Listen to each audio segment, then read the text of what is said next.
Welcome back to our channels, Warriors. We are still growing. If you haven't had Connie Gibson, who single-handedly did a number on CDCR for 30 plus years, have her smash that subscribe button. First and foremost, let me give a shout out to the following patrons: Lockdown 5, Crystal Bond, La Reina, Raymond, Tony Rex, Hernan, Michael Mua, Winston, Alejandro, Trailero 760, Grant, El Skid, Nathan, Hobie, Cat, Mika Boy, Lead with Love, Charles, Albert 12, AI Vega, Fio.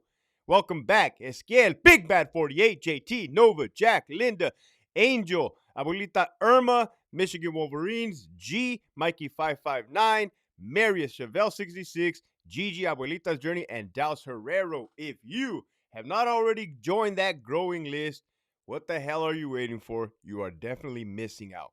Make sure you hit that link in the description below. This episode right here, man, fuck. Man, your boy feels bad, man, like a father figure, right? These fucking kids. These kids will never. Oh, man, I always got to change their damn diapers. Hector, what the hell are you talking about? All right, a couple days have elapsed, right? The shock value has gone down, which is a problem. Shock value should never go down on a topic like this. When that little young CEO, looking all cute, barista from Starbucks, got his fucking neck adjusted. The topic of this episode is life after doing dumb shit. Don't trip. I'm not going to leave myself out of this one. What do you mean? You did some dumb shit, Hector? Oh, yes. Well, before I jump onto my dumb shit, what is life like in CDCR after you do something so dumb, so outrageous, outlandish for the rest of your career, especially when you're new? Well, number one, you're going to gain a nickname, right? And I know for a fact that guy already gained a nickname. If you guys would be kind enough to put the comment, just so I can laugh, right? Just so I can get a rise. The dude already acquired a fucking nickname. I can guarantee you that. Period. First and foremost. Number two, nobody's ever going to forget that. Number three, that's kind of shitty, is when I used to work at RJD and people used to do dumb shit. And it used to happen often. I used to tell them, don't worry, guys. Don't worry. Next week, somebody's going to do something worse than you and you're going to be forgotten about. I don't know how this one's going to get topped. I don't know how this one's going to get topped. You know, I've been asking around, hey, like, what could top this, man? What can we see next? Is just going to, I don't know. I don't know what can be seen after this. But anyhow, poor kid, poor fucking kid. It's like my damn children, man. They a straight setup for failure. They set those kids up for failure, man. You're fucking a barista. Everybody's smiling at you at Starbucks. Everything's honky dory. You might have a Karen upset with her mocha fucking frappuccino, but either way, man, you want to become a law enforcement officer. You see, hey, man, kudos off. In a time when nobody wants to be a law enforcement officer, motherfucker, put in that application, right? And then you go to a fucked up place like RJD, Richard J. Donovan. Worst place on earth. Worse than Iraq. That's a combat veteran telling you that. Because at least in Iraq, the bad guys were trying to kill us in the front. In Donovan, the good guys are trying to kill you from the back, right? All bad. All bad. I don't like that. So they throw this fucking kid, no experience, with the rest of the new kids, no experience, with all the supervisors, no experience. Hector, what the hell? We're your friends. How dare you say no experience? In the grand scheme of things, working at real prisons with real inmates, in the grand scheme of things, no experience. Getting used to Charlie Yard RJD is not a good thing, right?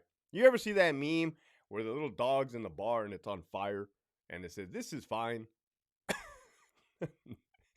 That should never be fine, right? That was me at one time at Donovan. That should never be fine. Okay, period. They throw this poor young bastard onto Delty on Charlie Yard, man. And this fucking OG inmate should have known better, right? He knew what he was doing. Whether he did or he didn't, this is a whole setup recipe for disaster. This is what I'm talking about.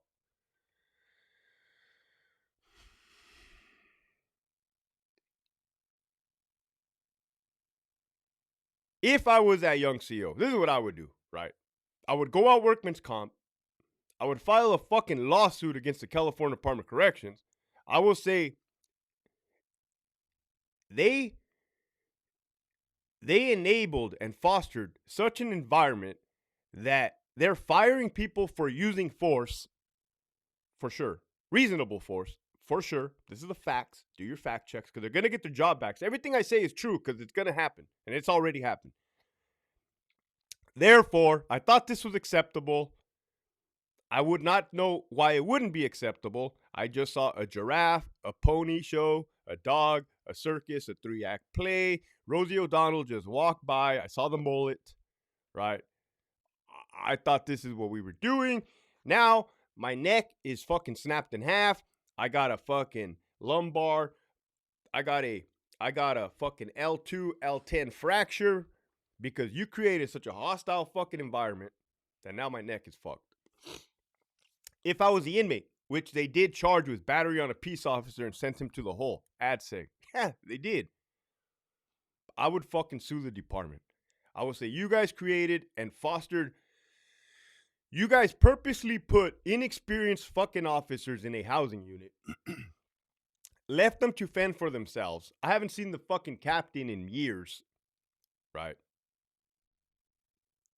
Well, Hector, that's not true. She walks by. She says, good morning, guys. The fuck? That's not what the fuck I'm talking about.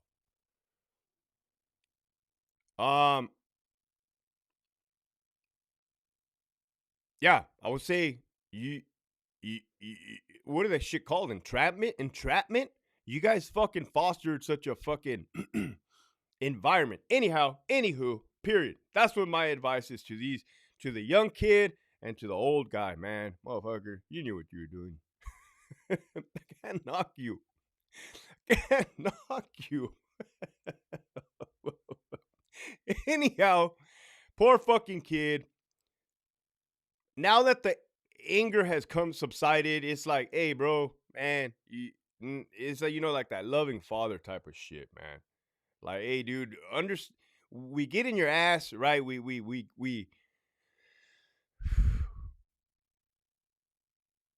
do this to kind of to embarrass you so that you can never do it again, right? It happens in the military a lot. It's not called hazing because you brought this upon yourself. It's called tough love, is what it's called. And you'll see this in law enforcement a lot. You guys want to know what green is? In when I used to work in like Centinela, people talk a lot of Spanish down there. It's called carilla. They give you carilla. So many nicknames and so many shit. So let me tell you about the time I did something fucking stupid. One of the fucking times. One of the many times your boy did something dumb as fuck as a young officer. Here we go. In the time frame 2010, I went to rehab because of my alcoholism, because of my drinking had got entirely way too bad. So if I joined in 06 and this is 010, your boy had 4 years in the department? Yes, Hector, you dumb fuck. All right, here we go. I went to a 20-day inpatient rehab for my alcoholism. I haven't not drank since. At coming up on 13 years in October, God willing. Well, you have to understand, man, if alcohol had been such a part of my life, and I'm not making fucking excuses, I'm painting the picture, and I had just quit alcohol and removed it from my system, your boy wasn't functioning like your boy used to function, right? Motherfucking gas, motherfucking car running on empty, no gas. I gotta learn how to live again, right? Needless to say, my mind was in that mind state. I finished. I'm not gonna say what month I finished rehab because it's give or take. 1 month later, I'm back to work. I'm working the Sally Port, man. The vehicle fucking Sally Port.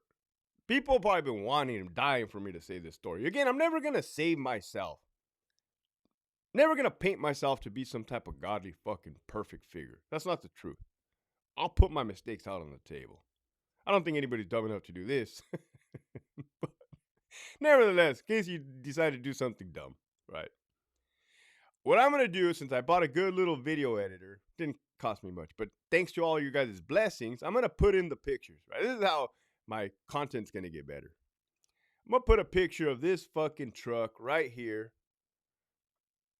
You'll see it has a lift. One of those lifts that goes down like this. And what that lift for is to put the carts of laundry, dirty laundry, goes from like Centinela to Ironwood and back. Food carts that goes to other prisons with the food. Mail big ass carts. Anyways, as a vehicle Sally Port officer in the back, your job is to ensure no inmates are hiding in the bottom of the fucking laundry bag like in the movies, right? Hey! You just yell, hey! Nobody yells back, it's all good, right? Nah, just kidding. It's a little more in depth than that. So, I was working with a female partner in the back, man.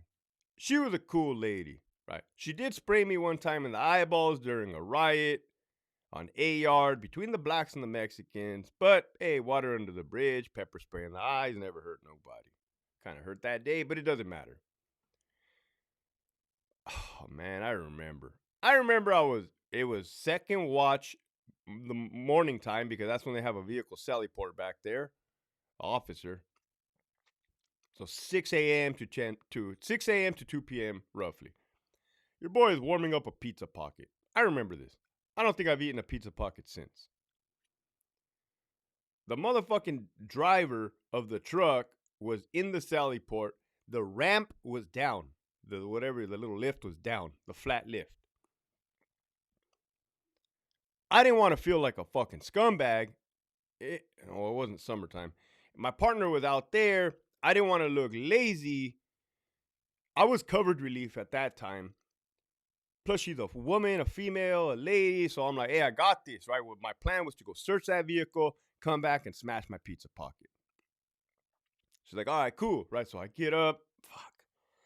I'm standing on the lift. Well, here's the back of the truck. Here's the ramp. See the ramp right there? My toes are fucking forward. My toes are forward of the lift.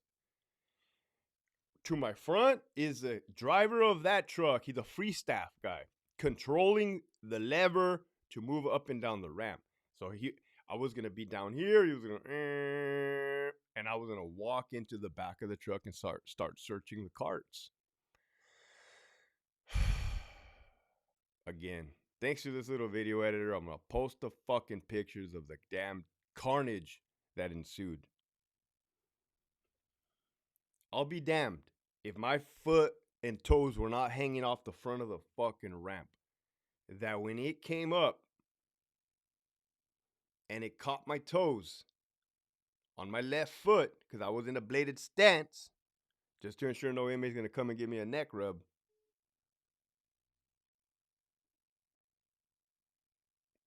The fucking lift went like this and closed. Imagine that. Metal on metal. Thank God I wasn't wearing steel toe boots because my toes would have gotten sliced off. The back of the door was shut. My body's pressed up, and I said, stop, fucking reverse it. I want you to imagine the sound of a chicken bone breaking in half. A chicken bone that you be eating breaking in half. Because that's exactly what fucking happened to my big toe and the remainder of my toes. They fucking snapped in half. Which is kind of cool because it's a clean break. No funny business, but nevertheless, the motherfucking toes on my left fucking foot got snapped in half. I said, reverse it, fucking reverse it. So he reverses it. I'm coming down. I felt zero pain because the adrenaline shot up. The adrenaline shot up so fast when I realized what was about to happen. I couldn't prevent it. Didn't feel no pain. I hopped off on one fucking foot, went into the Sally Port, and I said, oh, fuck. My foot's broken.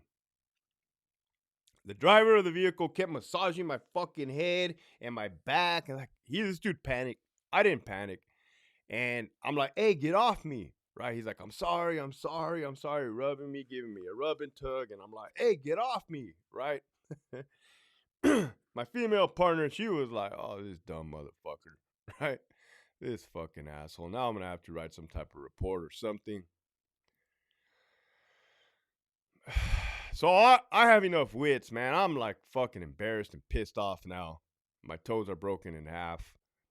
I'm like, hey, don't put it over the radio, right? Don't put it over the radio. That dumb fucking idiot back here broke his fucking toes. Like, call him on the fucking phone, Central Control.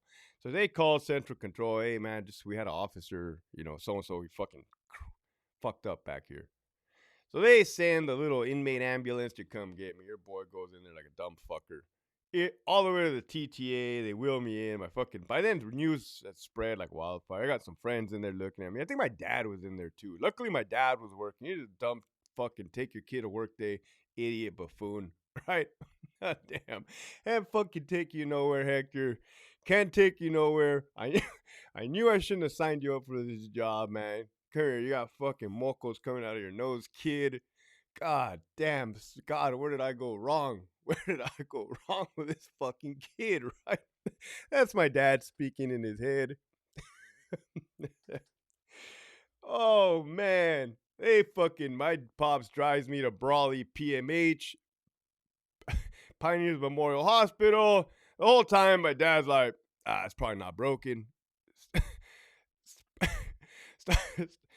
It's probably not that bad. And I'm like, hey, dad, like, I fucking heard it. Like, I heard it snap. Like, took off the boot. Again, I'll post a picture. You'll see how inflated it was. So this picture right here will be of the inflated fucking foot at the hospital.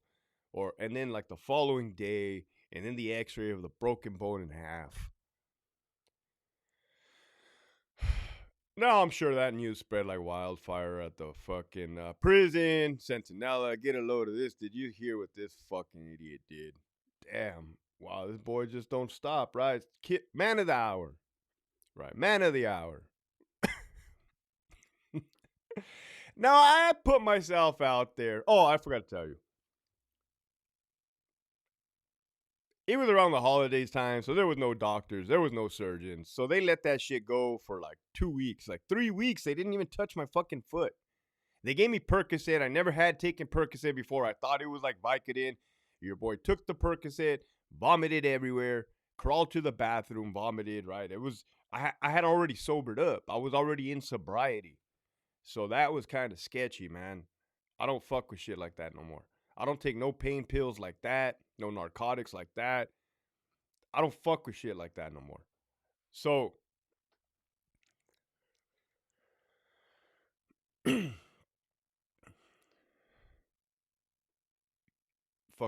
forgot where I was going when I started talking about narcotics. But,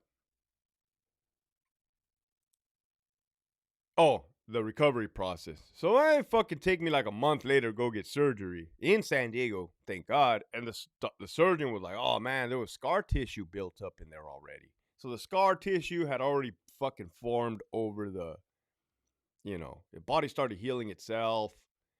They put two little pins in my fucking toe to hold to put the bone back together. Look, my toe looked like a damn snail. They put a cast all the way up to my damn knee. I said, really, guys? To the fucking knee? Fucking, can I get a little ankle booty cast? They're like, nah, we don't make such a thing. I'm like, fuck, here I go. Oh, fuck, I really fucked up, right? Anyways, I ended up going back to work, of course, clearly. But I just saying, that's one of the dumb shits that I did, man. So I say that you poor kid, help out that little youngster, man. Hopefully, they're real sensitive these days. You blow on them, they fall over.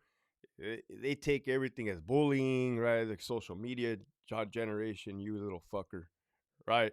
Just understand where you're in the big leagues, man. All you little kids, youngsters, man. Fuck me. We say this because we care. We do this because we don't want to see nobody get hurt. Right? Even people on on Blue who have seen the video and agree and are like, wow, man, times have changed. Times have fucking changed. We would have never put a finger on a fucking cop.